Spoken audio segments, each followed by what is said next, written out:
इस्लाम के अंदर नशा करना हराम है, चाहे वो सूखा नशा हो, गीला नशा हो, सस्ता नशा हो या महंगा नशा हो। लेकिन मुझे ये बात समझ में नहीं आती है कुछ मौलानाओं को लेके, ये कौन सा नशा करते हैं भाई कि इनके सामने फ़ोन या कैमरा रख दो, ये कुछ भी अनशन बकवास करने लग जाते हैं।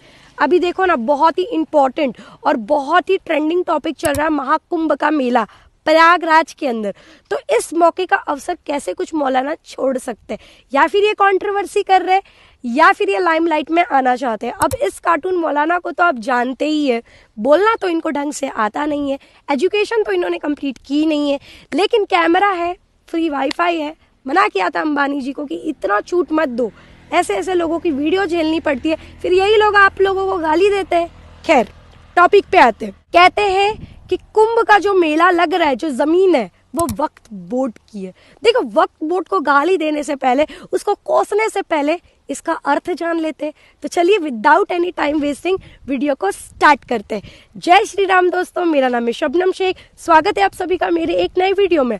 मैं आपकी चहेती प्यारी सिस्टर, भारतीय सनातनी मुसलमान बहन।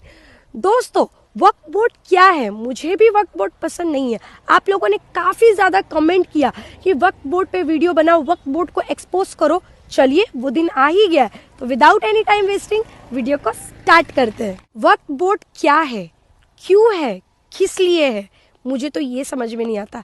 भारत देश में रहते हैं, हिंदुस्तान कहते हैं, हिंदुस्तान के अंदर ये सारी चीज़ें झेलनी पड़ रही है। दोस्तों, वक्फ बोर्ड का मतलब क्या है कि जो ज़मीन होती है वो अल्लाह की होती है, कोई भी चीज़ होती है वो अल्लाह की होती है। मुझे ये समझ में नहीं आता है, आए दिन कुछ कुछ जो मौलवीज होते हैं वो ये कमेंट करते हैं, ये भाषण देते हैं कि जो ये गोला है, गोला मीन्स पृथ्वी, ब्रह्मांड, सब कुछ अल्लाह की देन है। मानते हैं भाई, सब कुछ अल्लाह की देन है। मैं तो इनको हेड्स ऑफ करूँगी, ये हर चीज़ अल्लाह को क्रेडिट करते हैं। मतलब बच्चे भी जब होते हैं ना, एक से अधिक हो जाए, तो भाई इन्होंने तो कुछ किया ही नहीं है, सब कुछ अल्लाह की देन है, सब अल्लाह ही दे देते। ये एकदम सही है। करो धरो खुद, क्रेडिट अल्लाह को दे दो। समझ रहे हो ना आप लोग? वक्फ बोर्ड की बीमारी यहीं तक सीमित नहीं है दोस्तों।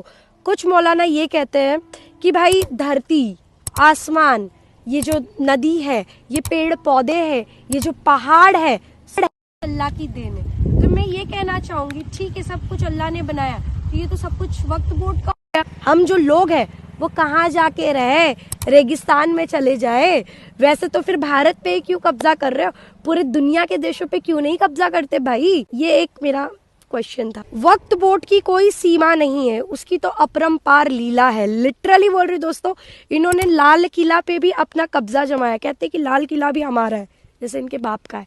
फिर साथ ही साथ ये कहते ताजमहल भी हमारा है, तेरी माँ छोड़ के गई थी या तेरा बाप। फिर ये कहते भाई अंबानी, जो पूरे भारत का इतना अमीर व्यक्ति है, पैसे वाला है, कहते हैं कि अंबानी का घर जो मुंबई में है वो भी हमारा है। मतलब अमीरों की ये हालात है, तो आप लोग सोच लो हम जैसे जो गरीब है, जो मिडिल क्लास है, उनकी क्या ही हालात हो जाएगी भाई। लिटरली, क्योंकि इन्होंने जिस चीज पे दावा कर दिया उस पे आपकी तो खटिया खड़ी हो गई। पता है कैसे? आप मुश्किल में आ जाओगे। उसका रीजन ये है कि ना आप कोर्ट जा सकते हो, ना सुप्रीम कोर्ट, ना हाई कोर्ट, कहीं नहीं जा सकते हो, उच्च न्यायालय के पास नहीं जा सकते, क्योंकि इनका खुद का कोर्ट होता है भाई, वक्त कोर्ट। ये लोग को साबित नहीं करना है, आपको साबित करना है, आपको प्रमाण देना है कि आपका घर है या नहीं है। ये सिर्फ बैठ के आपकी तकरीर सुनेंगे या आपकी बातें सुनेंगे कि हाँ भाई आप सही हो या गलत, और फैसला लेने वाले भी ये मौलाना ही होंगे। सोचो, इन्होंने कोई स्टडी नहीं की है, कोई हाई लेवल पे नहीं है, केवल और केवल इन्होंने मदरसा में पढ़ाई की है, और ये डिसाइड करेंगे कि ये जो करोड़ों की प्रॉपर्टी है ये आपकी नहीं है, ये उनकी है। लिटरली दोस्तों, और ये चोचला कब से पैदा हुआ पता है?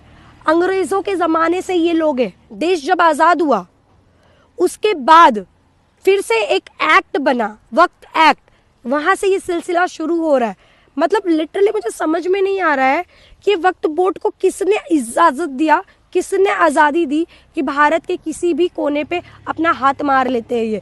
एक और बात मुझे समझ में नहीं आई, मैं संभल की बात करना चाहूँगी। संभल इन दिनों बहुत ही ज़्यादा चर्चे में था, क्योंकि वहाँ पर बहुत सारी ऐसी चीज़ें हुई है, अपने आप वो चर्चे में आ ही जाता है। क्योंकि मेरे कम्युनिटी के कुछ शांति प्रिय लोगों ने पुलिस पर प्रशासन पर पथराव किया था, इसीलिए चर्चे में थे। दोस्तों संभल वही जगह है जहाँ पर राम भगवान जी, विष्णु भगवान जी एक बार फिर से अवतार लेने वाले कल्कि के रूप में, लिटरली दोस्तों वो भी संभल में पैदा होने वाले, और संभल उत्तर प्रदेश में आता है। मुझे ये समझ में नहीं आता है कि योगी सरकार चुप क्यों है, खामोश क्यों है। उत्तर प्रदेश में ये मौलाना लोग बैठ के ऐसी ऐसी बकवास करते कि ये हमारा है, वो हमारा है, ये हमारा है, इन पे लगाम क्यों नहीं देते। बीजेपी सरकार से एक दरख्वास्त है, आप ट्रिपल तलाक पे बोलते हो, आप एनआरसी सीएए पे बोलते हो, वक्फ बोर्ड पे क्यों नहीं बोलते हो। 1 इलेक्शन 1 वोट की बात करते हो, अब वक्फ बोर्ड की क्यों नहीं बात करते हो, जो हर किसी का ज़मीन हड़पने की कोशिश करता है केवल और केवल अल्लाह के नाम पे। मैं एक मिडिल क्लास फैमिली से आती हूँ। कल का इन लोगों ने दावा कर दिया कि भाई ये जो शबनम जहाँ रहती है मेरा घर है, मैं किसके पास जाऊँगी भाई, कोई मेरी सुनेगा नहीं सुनेगा। इन बेवकूफ़ों के आगे मैं नाचूंगी, बीन बजाऊंगी, हाथ जोड़ूंगी, गिड़गिड़ाऊंगी कि नहीं भाई ये मेरा ही घर है, मुझे ही प्रमाण देना है। दावा ये कर रहे हैं, प्रमाण मुझे करना है। तो ये कैसा रूल है भाई, हमको इस्लामिक कंट्री में नहीं रह रहा है भाई, भारत में रह रहे हैं। तो वक्फ बोर्ड को बैन होना चाहिए, वक्फ बोर्ड को बंद होना चाहिए। ये बोलते हैं कि मुसलमान, गरीब मुसलमानों के नाम पे ये जो ज़मीन हड़पते हैं, और गरीबों का तो कभी भला होते हुए मैंने देखा नहीं है। मुसलमान गरीब और गरीब हो रहा है, और ये इन जैसे मौलाना अमीर से अमीर हो रहे हैं। समझ में नहीं आ रहा है ये हो क्या रहा है। योगी जी अपना बुलडोजर चलाइए और ऐसे मौलानाओं का घर तोड़िए प्लीज़, क्योंकि ये अपनी मुंह तो बंद नहीं कर सकते, एटलीस्ट इनका घर ही तोड़ दीजिए, इनका आता पता चेंज हो जाएगा। मुझे समझ में नहीं आता है कि इन लोगों को शर्म क्यों नहीं आती है। दोस्तों अब करते हैं बात प्रयाग की। ये जो मौलाना है, कार्टून मौलाना, कहते हैं कि हम मुसलमानों का दिल बहुत बड़ा है कि हमने आपको प्रयागराज में वक्फ बोर्ड के ज़मीन पे मेला लगाने की इजाज़त दी। भाई तुम्हारा दिल बड़ा नहीं है, यहाँ के हिंदुओं का दिल बड़ा है कि आज भी हम यहाँ पर एग्जिस्ट करते हैं। भारत के अंदर पाकिस्तान और हिंदुस्तान एक ही समय पर अलग हुआ था। पाकिस्तान के अंदर उस टाइम पे हिंदुओं की तादाद बहुत थी, और आज के तारीख में हिंदुओं की तादाद 1% से भी कम हो चुका है।